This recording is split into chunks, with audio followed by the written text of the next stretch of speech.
अस्सलाम वालेकुम नाजरीन, आपका होस्ट आपका दोस्त एहसान नारजो लेट्स सी पाकिस्तान में आपको खुशामदीद कहता हूँ। उम्मीद करता हूँ कि आप खैरियत से होंगे। व्लॉग में बढ़ने से पहले आपसे एक दरख्वास्त है कि मेरे चैनल को सब्सक्राइब करें, वीडियो पसंद आए तो लाइक करें और दोस्तों के साथ शेयर करें। जी हाँ, आज के व्लॉग में डिस्कस करता हूँ जो ग्रेटर इकबाल पार्क या मीनार पाकिस्तान है।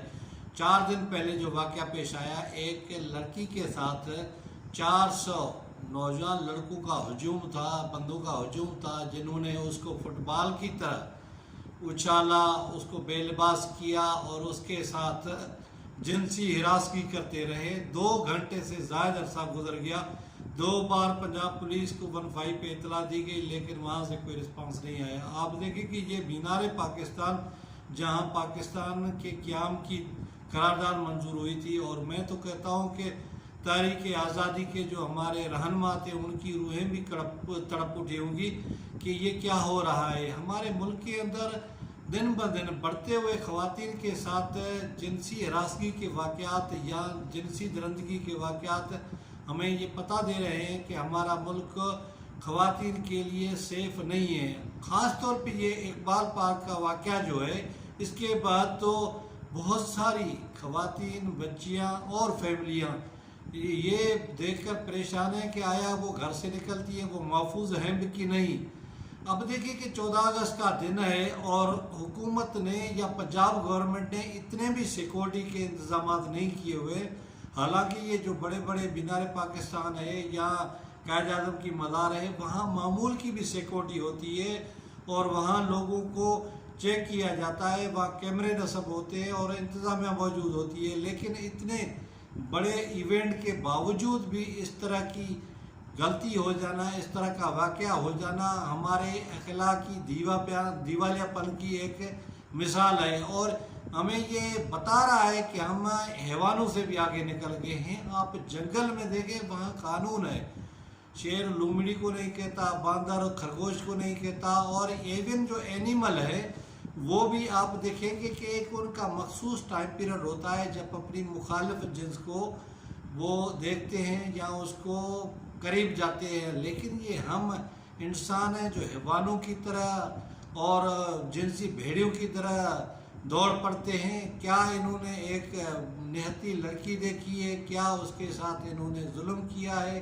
और 4 दिन गुजरने के बावजूद वो जो पंजाब पुलिस जो दावे करती है गुड गवर्नेंस के और आला कारकर्दगी के, उन्होंने 4 दिन के अंदर कुछ भी नहीं किया। जब इस मामले को वसी पैमाने पर मीडिया पे कवरेज हुई और उछाला गया और वज़ीर आज़म ने नोटिस लिया है, अब जाकर इस पे जॉइंट इन्वेस्टिगेशन टीम बनी है और जो अब नादरा के साथ राब्ते में लड़की ने FIR दर्ज कराई है, लेकिन अभी तक कोई गिरफ्तारी अमल में नहीं आई है। मैं तो कहता हूँ कि ये जो आजकल का नौजवान तबका है उसकी तरबियत, तालीम और जो कहते हैं ना कि उसकी परवरिश में कमी है। ये घर में ही सिखाया जाता है बच्चे को कि औरतों के साथ कैसे पेश आया जाता है, लड़कियों के साथ कैसे पेश आना होता है।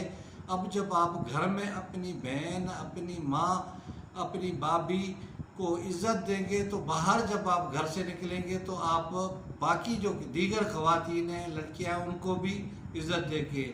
लेकिन मुतासरा लड़की का कहना है कि सेल्फी के बहाने एक हुजूम था जो लोगों का उसकी तरफ आता गया और उसको उन्होंने फुटबॉल की तरह अपने हाथों में उठाकर कई घंटे तक उसको जिनसी हिरासगी का निशाना बनाया, बेलिबास किया और उसको छुआ।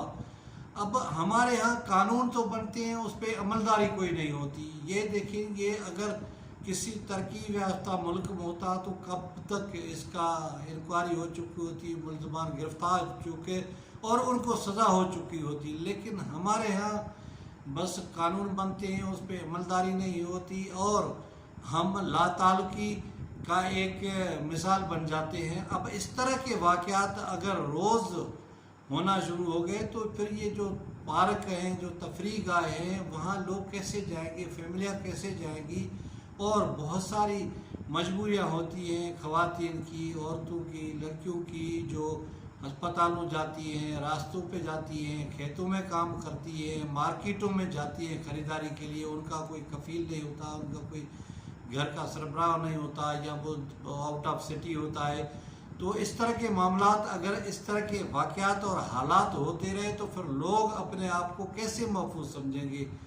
अब ये जो दिन ब दिन इस तरह के वाक़यात बढ़ रहे हैं, ये हमारी हुकूमत के लिए भी एक बड़ा चैलेंज है कि वो किस तरह अपनी कानून की अमलदारी कायम करती है और किस तरह ऐसे जो समाज दुश्मन और मुआशरे के ऊपर बदनमा दाग बने हुए हैं लोग, उनको कैफरे किरदार तक कैसे बनाएगी। अगर रिंग रोड सानिया का नोटिस लिया जाता और इस तरह के वाक़यात को बचने के लिए कोई अथॉरिटी कायम की जाती और कोई इस तरह का सेल बनाया जाता या फिर रिसर्च होती, तो ये इस तरह जो मीनार पाकिस्तान पे वाक़या हुआ है वो रूनमा न होता। हम आए दिन इस तरह की खबरें देखकर सोशल मीडिया पे या इलेक्ट्रॉनिक प्रिंट मीडिया पे हैरान हो जाते हैं कि आखिरकार इनका अजाला कौन करेगा। सियासी रहनुमाओं की तरफ से मजहबती बयानात आ जाते हैं लेकिन उनसे आगे बात नहीं बढ़ती और हमारी पुलिस के कानों तक जू नहीं रखती। और इस तरह के वाक़यात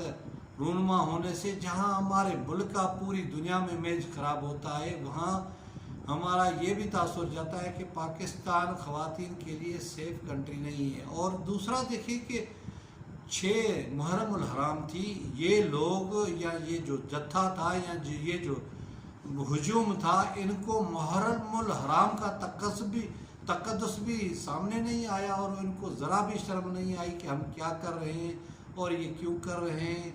और अगर इनको खौफ होता, कानून का खौफ होता, खुदा का खौफ होता, तो ये इस तरह नहीं करते। लेकिन हमारे यहाँ जो मर्दाना मुआशरा है, मर्द को फोकियत दी जाती है, वो कारोकारी के वाक़यात में औरत को मार देता है, घर पर मजालम करके जुल्म करके घर से निकाल देता है और जहाँ उसका जी चाहता है रास्ते पे जाते हुए किसी खातून के साथ, किसी बच्ची के साथ बदतमीज़ी करता है, उसको भेड़े की तरह नोचने की कोशिश करता है। मैं कल ही की बात आपको बता रहा हूँ कि कराची को अपनी किसी काम के लिए अपनी गाड़ी पार्क करके उतरा तो सामने एक लड़की फुटपाथ पे जा रही थी और किरोला नए मॉडल की गाड़ी थी। नौजवान ने उनके पास गाड़ी खड़ी की और उसको लिफ्ट के लिए कहा, तो उस लड़की ने उसको कहा कि तुझे शर्म नहीं आती, मैंने तुझे बुलाया है, मैंने तुझे से लिफ्ट मांगी है, तू किस घर से आया है, बेहुदा बेशरम बेगैरत।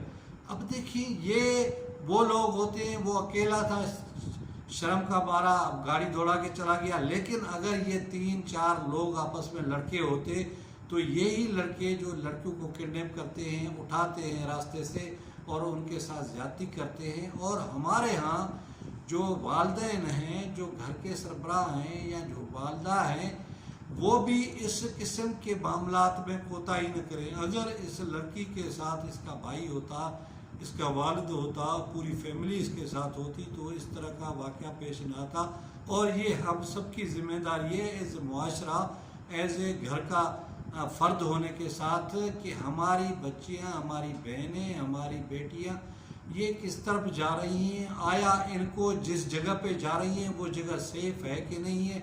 और इस तरह के मामलात देखने के लिए जो माँ बाप हैं, जो बहन भाई हैं, उनको भी अपना किरदार अदा करना पड़ेगा। आप मुआशरे पे न छोड़े। जिस तरह आप रोड पे गाड़ी लेके निकलते हैं और अपने आप को बचाने की कोशिश करते हैं, दूसरा आपको कोई नहीं बचाता, अपने आप को आपने बचाना है। इसी तरह आपकी इज्जत आबरू आपके हाथ में है। आप अपने आप को देखें कि मैं कहाँ जा रही हूँ, मेरे साथ कौन है और वहाँ क्या हुजूम होगा, क्या लोग होंगे, क्या माहौल होगा।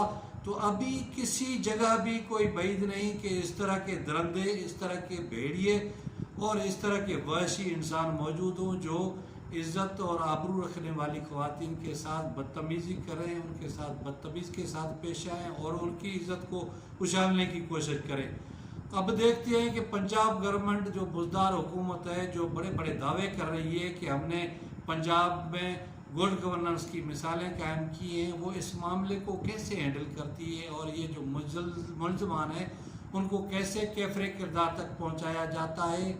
इमरान खान की हुकूमत और पंजाब हुकूमत के लिए एक ये बड़ा यानी एक इम्तिहान है कि वो इस मामले को किस तरह हैंडल करते हैं। मैं तो फिर भी कहता हूँ कि ये सारा मुआशरे को अपना किरदार अदा करना पड़ेगा, ख़ास तौर पे लाहौर के वो लोग जो इस वीडियो में और जो इस ग्रेटर इकबाल पार्क वाक़े में जिसको भी जानते हैं उसको बेनकाब करें, उसको कानून के हवाले करें, पुलिस के हवाले करें। और हुकूमत ने जो कानून बिल किया है पास कि जो जिनसी हिरासती का केस होगा उनको नामर्द बनाया जाएगा, मैं तो कहता हूँ कि अल्लाह तबार करके ये हुकूमत इन 400 अफराद में से जितनी भी शनाख्त हो सकती है नादरा के ज़रिए या फुटेज के ज़रिए उन सबको नामर्द बनाए, ताकि ये एक मिसाल कायम हो सोसाइटी में, ताकि दूसरा कोई इस तरह का बेहया बेगरत इस तरह की कोई हरकत न कर सके और किसी इज्जतदार या निहत्ती या मजलूम लड़की को